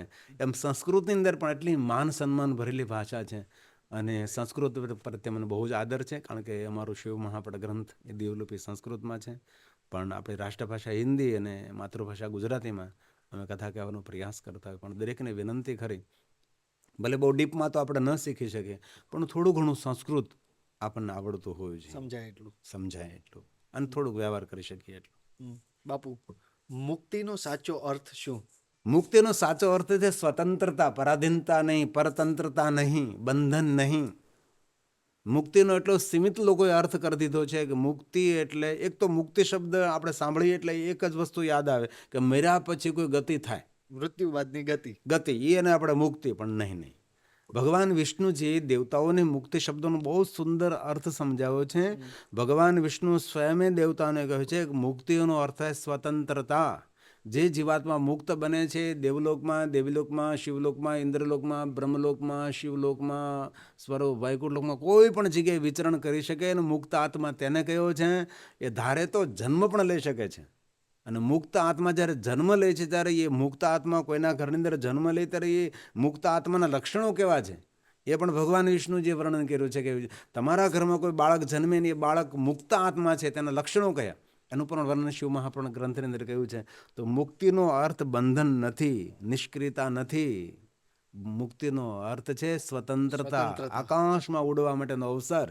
તેથી દરેક જીવાત્માનો મુક્તિ મેળવવાનો અધિકાર છે અને મુક્ત થવા માટે જે આપણા ધર્મગ્રંથોમાં માર્ગદર્શન કર્યું છે તે માર્ગદર્શન અનુરૂપ માણસે જીવન જીવવું જોઈએ તો જરૂર એ મુક્ત આત્મા બની શકે છે. એવું નથી કે મેરા પછી જ મુક્તિ, સજીવન મુક્ત ઉચ્ચતે, જીવિત હોતે हुए भी आप मुक्त बन सकते हैं. મુક્તિનો ઘણો મોટો અર્થ છે. તો આ સફર કઈ છે બાપુ, પાપ અને પુણ્યની? પાપનો અર્થ થાય છે નેગેટિવિટી, નેગેટિવ વિચારધારા, નેગેટિવ हमारो व्यवहार, नेगेटिव हमारी वृत्ति, हमारी प्रवृत्ति, એને પાપ કહેવાય છે. બાકી તો પાપ માટે તો ઘણી વ્યાખ્યા કરી એટલી ઓછી છે. નકારાત્મક વિચારધારા, બીજાનું અહિત કરવાની વિચારધારા, હિંસાત્મક વૃત્તિ, બીજાને દુઃખી કરીને પોતે સુખી થવાની વૃત્તિ. ટૂંકમાં 100 વાતની એક વાત, નેગેટિવ વિચારધારા હંમેશા પાપ સમજવું. યોગીઓની યોગ રાત્રિ અને મુનિઓની મૌન રાત્રિ એટલે કે મહાશિવરાત્રિ, બાપુ શું છે ભાઈમાં? મહાશિવરાત્રિ એ દેવતાઓનું પર્વ છે. જે મનુષ્યમાં દેવત્વ પ્રગટ થાય એ મહાશિવરાત્રિનો ઉત્સવ ઉજવી શકે છે. મહાશિવરાત્રિના દિવસે માણસે મૌન રહેવું જોઈએ, યોગ અને પ્રાણાયામ કરવા જોઈએ. મહાશિવરાત્રિ એક એવી શ્રેષ્ઠ રાત્રિ છે કે માણસના જીવનના અંધકારને દૂર કરનારી રાત્રિ છે એ મહાશિવરાત્રિ છે.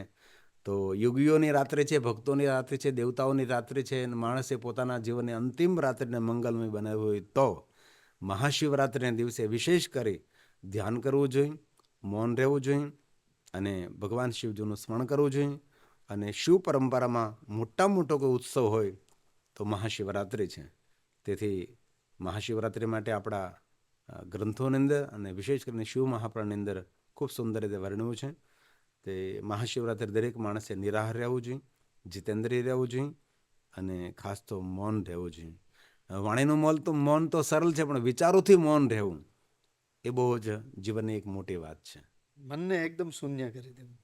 તો બાપુ, શિવ શૂન્ય છે કે પછી અનંત છે? શિવ અંત પણ છે, અનંત પણ છે, શૂન્ય સુધી પહોંચી શક્યા છે, પણ શિવ તો શૂન્યથી પણ આગળ છે. તેનું કોઈ વર્ણન ન થઈ શકે. શિવની વ્યાખ્યા કરવી, નાંતમ દેવા વેજાનંતી ન તવે તદ વર્ણિયામહે, તેનું વર્ણન કરવું અસંભવ છે.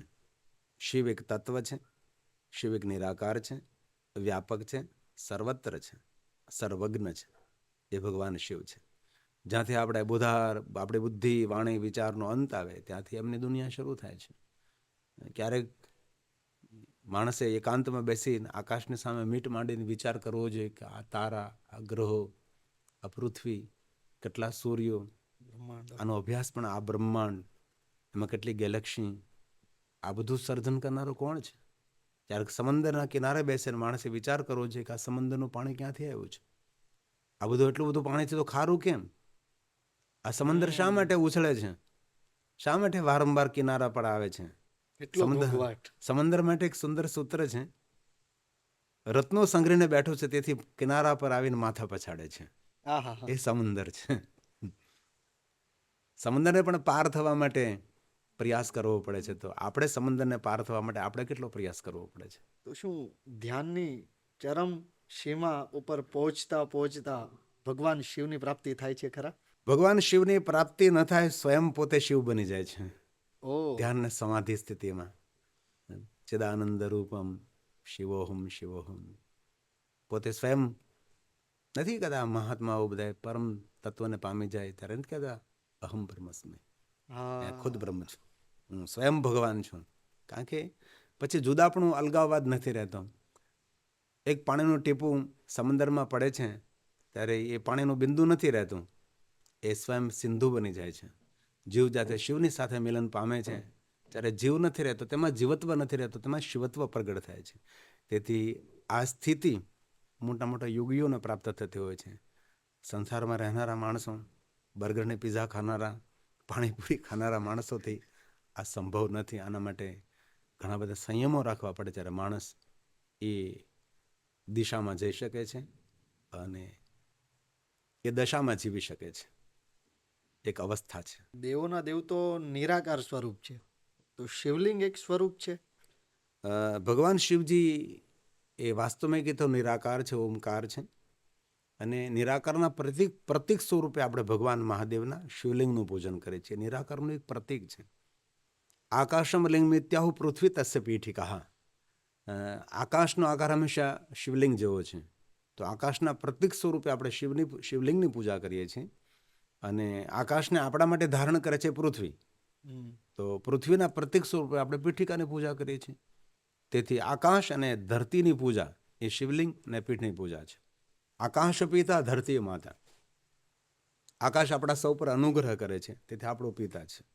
માતા ધરતી આપણને ધારણ કરે છે તેથી આપણી માતા છે. તો આકાશ અને પૃથ્વીના પ્રતિક સ્વરૂપે આપણે ભગવાન શિવજીના લિંગ સ્વરૂપની અને પીઠ સ્વરૂપની પૂજા કરીએ છીએ. પીઠને જગદંબાનું પ્રતિક માનીએ છીએ અને શિવલિંગને પિતાનું પ્રતિક માનીએ છીએ. તો એ આદિ, એ મૂળ પૂજા ભગવાન મહાદેવજીના શિવલિંગ અને પીઠની પૂજા છે.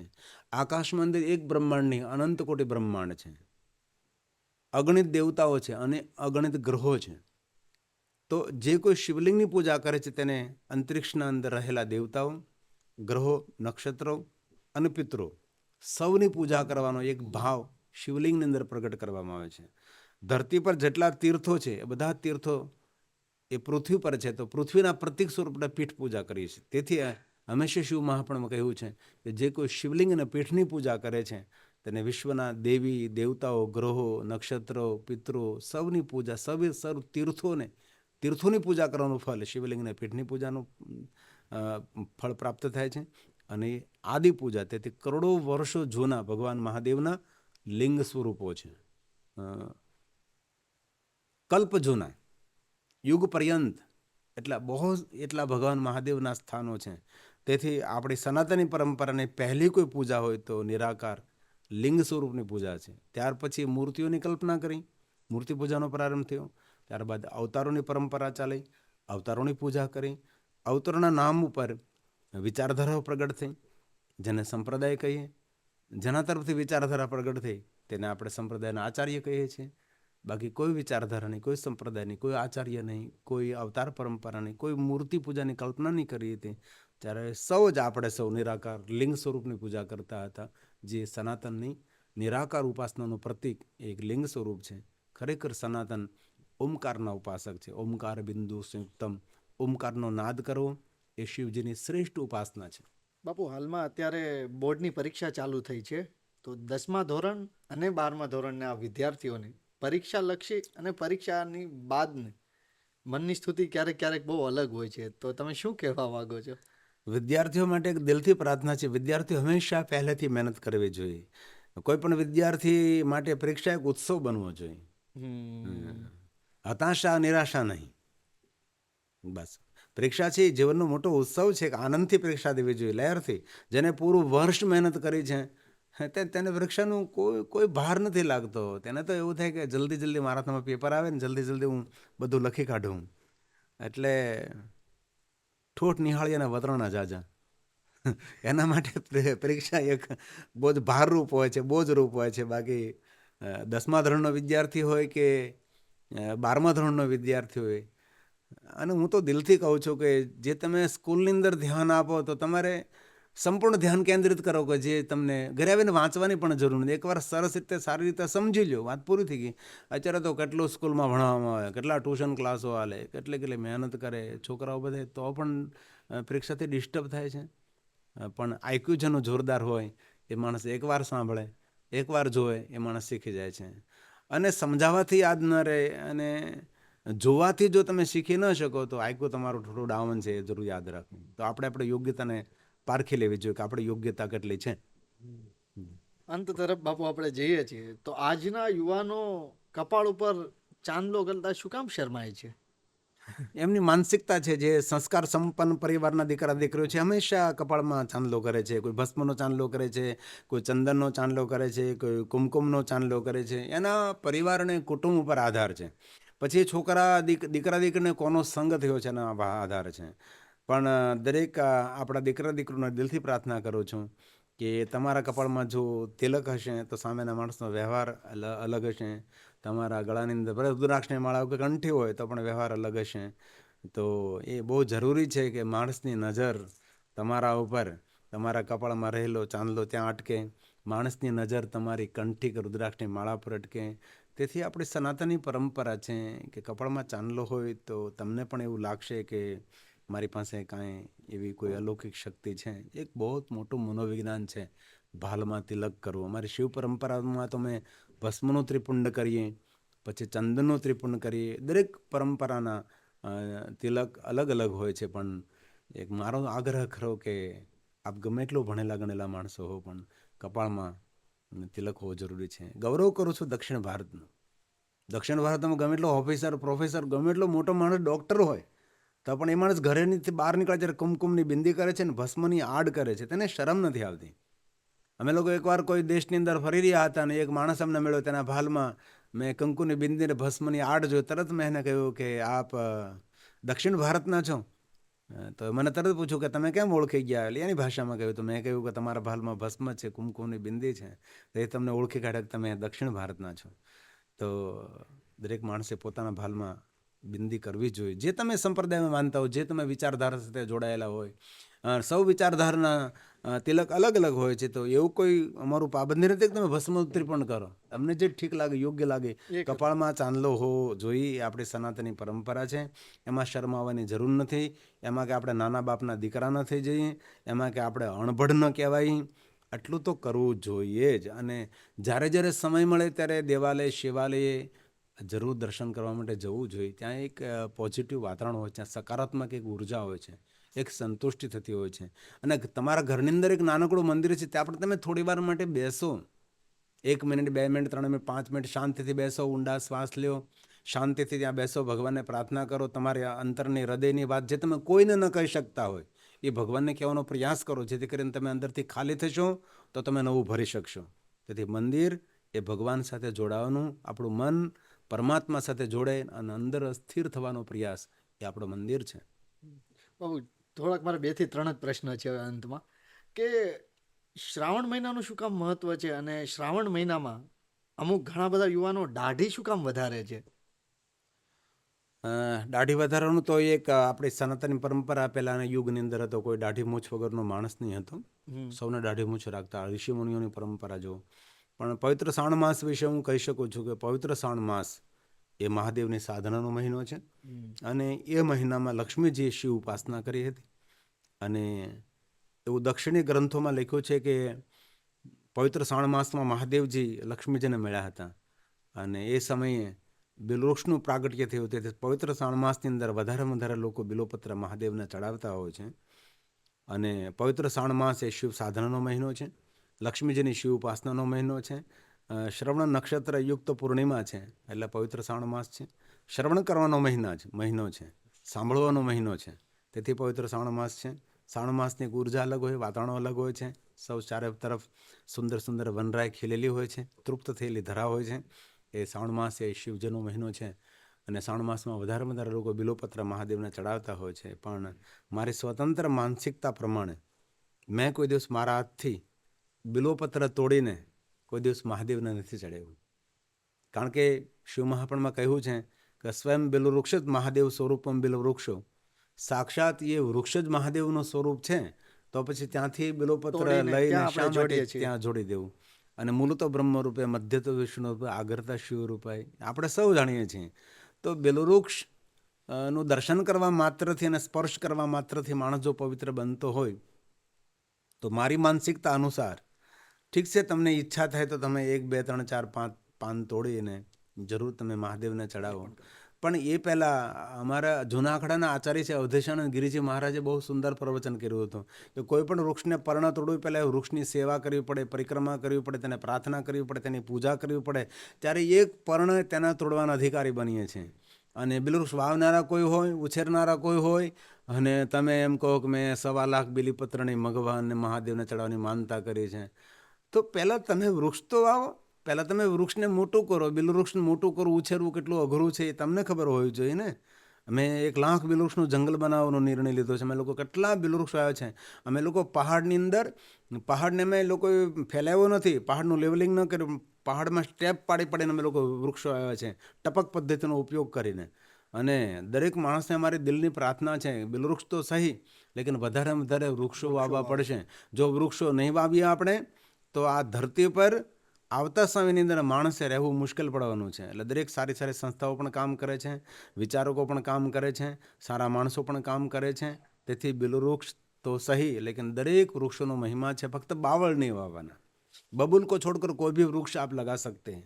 શિવપુરાણમાં તો કહ્યું અતિ તાનાંગ તાન, દુર્ગમ સ્થાનો પર જે વૃક્ષો આવે છે તેની ગયેલી પેઢીઓને પણ પરમ શાંતિ પ્રાપ્ત થશે અને આવતી પેઢીઓને પણ પરમ શાંતિ અને સુખની અનુભૂતિ થશે. તેથી દરેકને મારી પ્રાર્થના છે કે વધારેમાં વધારે વૃક્ષ વાવો.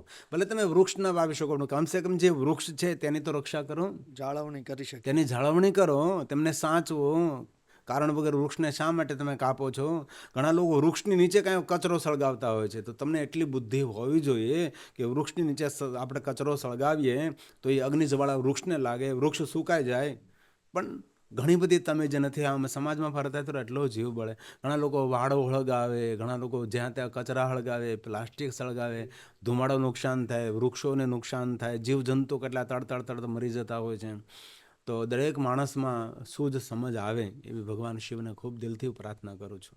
શિવલિંગની જ્યારે આપણે અભિષેક કરીએ છીએ તો ત્યારે મનમાં કયા શ્લોકનું ઉચ્ચારણ કરવું જોઈએ? આમ તો ભણેલા વિદ્વાન બ્રાહ્મણો હોય તો રુદ્રીપાઠ કરે, રુદ્રાભિષેક, અતિરુદ્ર, બધું ઘણા બધા સ્તોત્ર બોલી શકે છે. પણ સામાન્ય માણસ માટે તો ઓમ નમઃ શિવાય બોલીને ભગવાન શિવજીને જલાભિષેક કરી શકાય છે. મહામંત્ર, આદિમંત્ર, મૂળ મંત્ર, શ્રેષ્ઠ મંત્ર, સર્વોપરી મંત્ર છે. ઓમ નમઃ શિવાયની તુલના કરી શકો દુનિયામાં કોઈ મંત્ર નથી. સર્વ મંત્રોનું જન્મસ્થાન, ઉદ્ગમ સ્થાન છે. તો ઓમ નમઃ શિવાય બોલીને ભગવાન શિવજીને જલાભિષેક કરી શકો છો આપ, અથવા મહાદેવ મહાદેવ બોલીને જલાભિષેક કરી શકો છો, શિવ શિવ બોલીને જલાભિષેક કરી શકો છો. અરે ત્યાં સુધી ભગવાન મહર્ષિ વેદવ્યાસજીએ કહ્યું છે કે મૌનથી મહાદેવને જલધારા અર્પણ કરો. કારણ કે મૌન એ શિવની શ્રેષ્ઠ ઉપાસના છે. સ્વયં શંકર ભગવાને કહ્યું છે પાર્વતીને કે પાર્વતી બધા જ વ્રતો મને વહાલા છે, પણ મૌન વ્રત તો મને બહુ જ વાલું છે. અતિ પ્રિય. જે માણસ વધારે મૌન રહે છે, કલહથી એ માણસ મુક્ત રહે છે. તેથી દરેક માણસે, કારણ કે મૌન રહેવાના એટલા ફાયદાઓ છે ને કે ગજબની વાત છે. મૌન રહેવાથી એક તો જાણે રૂપ વધે, મૌન રહેવાથી ભીતરી શક્તિ વધે, મૌન રહેવાથી યાદ શક્તિ વધે, મૌન રહેવાથી હંમેશા પ્રાણવાયુ સંગ્રહિત થાય. કારણ કે જ્યારે તમે બોલો છો ત્યારે શ્વાસ નથી લઈ શકતા. બોલવાનો થાક શા માટે લાગે છે? બોલવાનો થાક એટલા માટે લાગે છે કે જ્યારે તમે બોલો છો ત્યારે શ્વાસની ગતિ અટકાવવી પડે છે, અને જ્યારે બોલતા બંધ થાવ છો ત્યારે તમે શ્વાસ લઈ શકો છો. તેથી માણસ 1 કલાક બોલે ત્યારે 10 કિલોમીટર ચાલવાનો થાક તેને લાગે છે. તેથી માણસ ઓછો બોલે તો તેને પ્રાણવાયુ ઓક્સિજન શરીરમાં ભરપૂર રહે. તેથી જેને કૈલાસની યાત્રા કરી તેને ખબર હોય કે કૈલાસની યાત્રામાં પહેલું જ માર્ગદર્શન કરવામાં આવ્યું કે માણસે બોલવાનું નથી, ઓછું બોલવાનું છે, હંમેશા મૌન રહેવાનું છે, ઊંડા શ્વાસ લેવાના છે. તો જ્યારે બોલીએ છીએ ત્યારે શ્વાસની ગતિ અટકી જાય છે, ત્યારે આપણે બોલી શકીએ છીએ. એક શબ્દ બોલતા પહેલાં શરીરના જેટલા રક્તકણ છે, શરીરના જેટલા રૂવાડા છે, જેટલી ચેતના છે, બધી જ કાર્યરત થાય ત્યારે માણસ મુખમાંથી એક શબ્દ બોલી શકે છે. જ્યારે તમે પવિત્ર શબ્દ બોલો છો ત્યારે આપણા શરીરનો એક કણ તીર્થતુલ્ય બને છે. અને જ્યારે અપાવન અપવિત્ર શબ્દ, એવો ગંદો શબ્દ જ્યારે બોલો છો, જેવા પ્રકારનો ગંદો શબ્દ બોલો છો એવું જ ગંદુ રક્તગણ, શરીર, કંઠ, જીભ, ઓઠ બધું જ ગંદુ થાય, માનસિકતા ગંદી થાય જ્યારે માણસ એક ગંદો શબ્દ બોલી શકે છે. તેથી બહુ હૃદયની પ્રાર્થના છે એવા શબ્દોનો બોલવો જે આપણા જીવનને તણાવગ્રસ્ત કરે, આપણા જીવનને દુઃખી કરે. તેથી હંમેશા સારા શબ્દો બોલો, સારું વિચારો, સારું બોલવાનો પ્રયાસ કરો, સારો વ્યવહાર કરવાનો પ્રયાસ કરીએ અને સૌના સુખ અને સૌના કલ્યાણની ભાવના રાખીએ. આપણું હંમેશા કલ્યાણ થશે. ભગવાન શિવ આપણું કલ્યાણ કરશે. બાબુ, તમારો ખૂબ ખૂબ ખૂબ આભાર કે તમે અમારા પ્લેટફોર્મ ઉપર આવ્યા, અને અત્યારે તમને જેટલા પણ હરિભક્તો, શ્રદ્ધાળુ શ્રવણ કરી રહ્યા છે, અંતમાં એક સંદેશ તમે શું આપવા માંગો છો? બસ એક જ સંદેશ મારો, વધારેમાં વધારે આપ શ્રેષ્ઠ અને પ્રેમાળ જીવન જીવો. અને ખાસ મારી હૃદયની એક લાગણી અનુભવું છું કે ભોજનમાં પવિત્રતા રાખો. અગર જેવો આહાર એવો વિચાર એવો જ વ્યવહાર. તેથી શુદ્ધ શાકાહારી રહો, નિર્વ્યસની રહો, એ મારી દિલની પ્રાર્થના છે. જીવન જીવવા માટે અનેક નિયમો છે, પણ 5 નિયમો ખાસ અનુસરણ કરો. હંમેશા શાંત રહેવાનો પ્રયાસ કરો, મૌન રહેવાનો પ્રયાસ કરો, અને મધુર વાણી બોલવાનો પ્રયાસ કરો. કોઈની ગંદી વાત કરવી નહીં, કોઈની ગંદી વાત સાંભળવી નહીં, શુદ્ધ શાકાહારી રહેવું, નિર્વ્યસની રહેવું. બસ 5 નિયમોનું અનુસરણ કરો, જીવન જીવવાનો ખૂબ આનંદ આવશે. જો તમે મૌન રહેતા શીખી જશો, મીઠી વાણી બોલતા શીખી જશો, શાંત રહેતા શીખી જશો, તમારા ઘરના લોકો પણ તમને કહેવા મળશે કે અરે આનામાં કેટલું મોટું પરિવર્તન, કેટલું મોટું. ઘરની અંદર કંઈક અનુભૂતિ અલગ થશે. એટલે વધારે તો નહીં, પણ આ 5 નિયમોનું અનુસરણ આજથી શરૂ કરો. પ્રયાસ રાખો, હંમેશા પોતાની જાત સાથે વાતો કરો કે મારે શાંત રહેવાનું છે, મારે શાંત રહેવાનું છે, મારે મૌન રહેવાનું છે, મારે મૌન રહેવાનું છે. પોતાની જાતને કહો મારે મૌન રહેવાનું છે, મારે મૌન રહેવાનું છે, મારે મીઠી વાણી બોલવાની છે. સામેનો માણસ ગમે એટલું કડવું બોલે, હંમેશા મારે મીઠું બોલવાનું છે, એ વાતને યાદ રાખો. અને કોઈ દિવસ કોઈની ખરાબ વાત કરવી નહીં, કોઈની ખરાબ વાત સાંભળવી નહીં, અને શુદ્ધ શાકાહારી નિર્વ્યસની રહો, તેવી પ્રાર્થના સાથે મારા દર્શક મિત્રોનો ખૂબ હૃદયથી ધન્યવાદ આપું છું. મહાદેવના આપ સૌ પર આશીર્વાદ રહે, આપના પરિવારમાં સુખ શાંતિ રહે, આપ સૌનું આરોગ્ય રહે, આપ સૌની પ્રસન્નતા રહે. આપે મને આપની ચેનલ ઉપર બોલવાનો અવસર આપ્યો તે બદલ આપ સૌનો ખૂબ હૃદયથી આભાર વ્યક્ત કરું છું. અને મહાદેવને પ્રાર્થના કરું છું કે આપની ચેનલ દ્વારા દૂર દૂર સુધી, લાખોની કરોડો લોકો સુધી સંદેશ પહોંચે.